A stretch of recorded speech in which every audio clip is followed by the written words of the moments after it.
Unboxing my new era cap, Reverse LA Red. Chris, or you can call me Chris.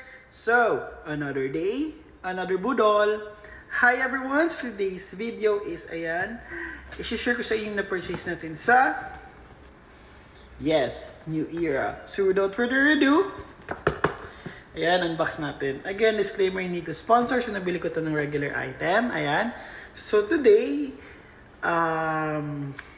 Sunday. So, nandito ngayon ako sa Davao, sa Esperia, ayan, tabi ng Aviza. So, bumili ako sa New Era ulit. Ayan, hindi ko na alam kung pang ilang cup ko to.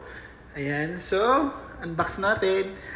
By the way guys, ang tagal ko nang walang unboxing. Ayan, so siguro babalik na ako sa luho era ko. Ayan. So, kunin natin. Ayan, so inside this paper bag is my new red Reverse LA. Ayan.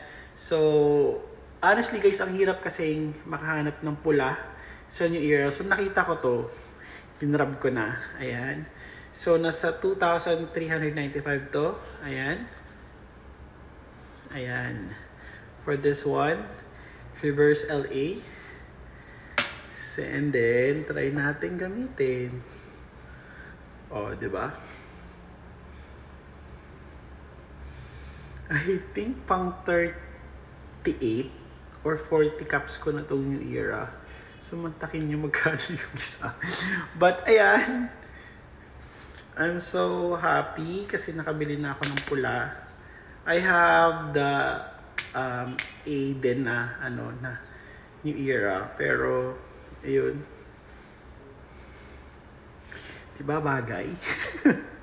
So again, like I always said, this is to brag, not to inspire video. Just kidding. So I always remember po, magsipag, mag-ipon, enjoy shopping everyone. Bye! Montage muna natin yung cup. See, ang ganda niya.